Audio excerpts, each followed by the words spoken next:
Costumes, wigs and shoes. How to use them to improve your performance.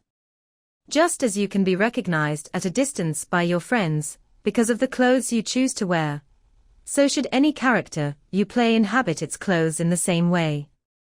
Study clothes carefully to gather what character would want to look like this, or want to feel like that when wearing those clothes. Actors are invariably at the mercy of designers and costumiers. How often has an actor carefully worked out a piece of business or an idea for his character, only to find that the set, or even costume, makes this impossible, or at the very least incredibly difficult.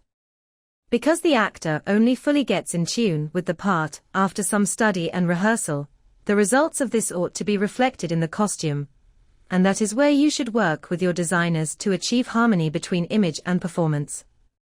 An actor ruefully pointed out recently, as he looked at a costume and design that were completely opposite to what he, after his research and study, thought his character would look like.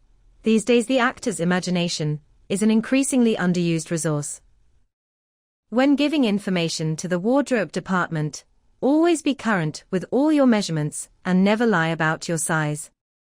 When you turn up for your fittings, it is embarrassing if they have got the costume in the size you said you were and you try to squeeze the size you actually are into it. Always wear underwear at a fitting. Men especially take note, as the clothes you are trying on might have to be returned to the store if they are not suitable. When dealing with advance information to the production team, always make sure you have informed them if you have any allergy or sensitivity to a particular makeup. If you have any such allergies, it is wise to bring some suitable makeup with you. You should also take your own base and powder if you have any unusual skin tone, to make sure you will always be looking your best. You might be challenged with a 10-foot train to maneuver or with corsets, wigs, tights, high-heeled shoes, long gloves, sword belts, buttons and buckles, high collars or ruffs, heavy hats or crowns, and so forth. So make sure that the problems they present are tackled early on and not left to the dress rehearsal. Get a facsimile of the clothes as soon as possible, so that you can incorporate into rehearsals any character input from the costume. In particular, try to wear the shoes as soon as possible, because different types of shoes make you walk in different ways. If you are in a long run, it is unlikely that the shoes will last the whole time. Ask the designer to purchase a matching pair, or matching the pair that you already own that fit you well, and alternate them with your own until they are comfortably broken in. If you are wearing your own clothes, please make sure they are clean. It is amazing how well a ring round the collar, or a stain will show up on the new high-definition cameras that are rapidly coming into our business.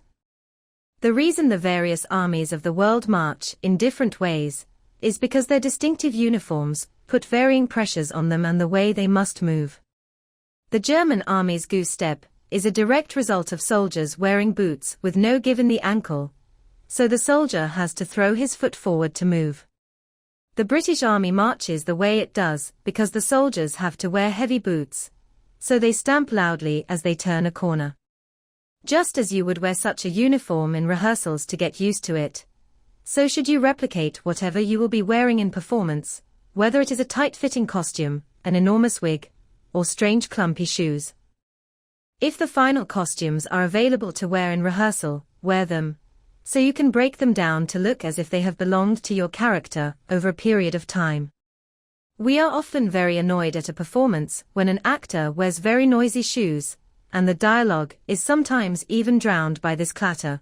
This is equally annoying in rehearsals, too. You can easily avoid this by gluing felt to the soles and heels of the offending shoes.